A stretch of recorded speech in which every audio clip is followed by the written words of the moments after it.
I'm a cancer survivor. I was at San Jose State when I was in college when I was first diagnosed.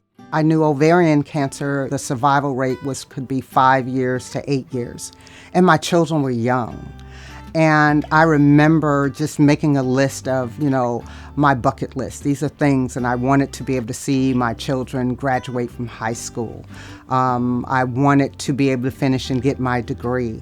And so the fact that here I am 30-something years later and I'm still here, I am definitely grateful. And all of that has led me to be where I am today, to be an advocate for individuals. I remind women that the struggle's not easy, but the journey is worth it, and you're not on the journey alone. Bridge Breast Network has been around for 30 years. We were started by a breast surgeon, Dr. Sally Knox, and a group of breast cancer survivors that used to meet in her office here on the Baylor campus. And she would get referrals from colleagues saying they had a woman in their office who was diagnosed with breast cancer and she had no insurance. And Dr. Knox would donate her services, but then wondered what's going to happen if she needs chemotherapy, she needs labs or imaging. The survivors got together and then they started an organization, and at the time it was called Bridge Breast Center. And then as the program grew, we changed the name to Bridge Breast Network, and now it includes over 300 medical providers and 200 community partners that work with us to take an individual from early detection all the way through breast cancer treatment. Cancer treatment has gotten to be very expensive.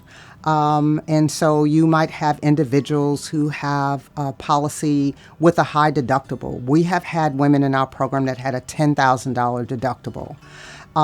If you have a $10,000 deductible, you might as well say I don't have insurance, because your surgery and, the doctor and everything associated with your surgery, you've got to pay $10,000 up front. That will deter most women from saying, I can't afford this because I'm taking food away from my children. Where am I going to live? For our program, as we said, for every dollar donated, we leverage that 10 times, but our medical network donates a lot of their time and services. We probably get over $3 million in donated medical services annually for our program. So we can take a woman from early detection through breast cancer treatment and 1-year follow-up for about $22,000. Insurance companies have decided that certain services that people traditionally received during their cancer treatments is no longer a medical necessity. So wigs and compression garments have been removed as medical necessities, and those patients have to pay for those items. Wigs range. You could have just a synthetic wig, maybe a lower quality wig you can get for $20. You want a nice wig that might be a high quality synthetic hair or even human hair, you're looking at $300, $500, even $700 for those wigs. So the fact that they can come here and get a free wig is a blessing for them. So in this room, we do a lot of wig fittings, and so it's amazing that women come in. And just to share one story, a husband and wife came in, and she was just so sad. And she told us about they had gone out to dinner for their anniversary, and she had no hair, and people were looking at her, and she just felt so uncomfortable she wanted to leave. And they came in for the wig fitting, and when she left, she says, I feel just as beautiful as I did before I started chemotherapy. And her and her husband embraced and kissed, and it was probably one of the most emotional times I've had on a wig fitting. Maybe they were a dark-haired woman, and now they decide, let me try this blonde wig, or, let me go ahead and try this red wig or curly wig. So, I spend a little extra time every now and then and, let them go through, because it's a new normal for you now. So you need to get a new attitude.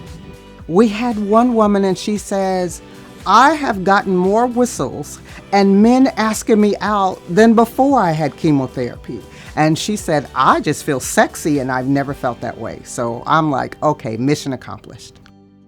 I use multiple types of wigs, long, short, different colors, red, blondes, whatever it takes to give me that different look.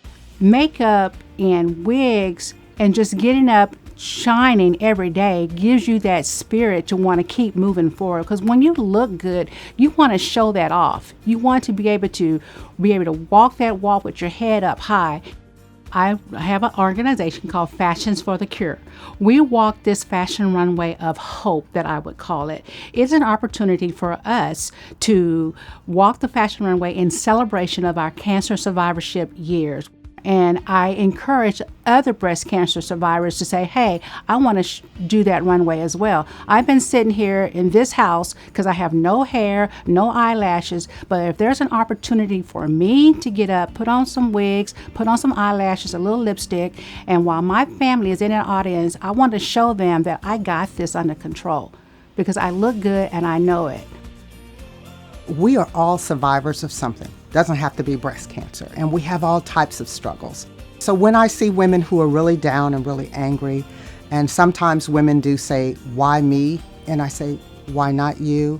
Would you rather this be your sister, your mother, your daughter? And that this journey is going to make you stronger, and you have to find some purpose in that journey. If you are worried about having breast cancer, no worries. All you have to do is follow your doctor's instructions. Do what they say do. Take your meds, go through the chemo. Just know that this too shall pass. And as you're going through the journey, just think of ways how you can uplift yourself.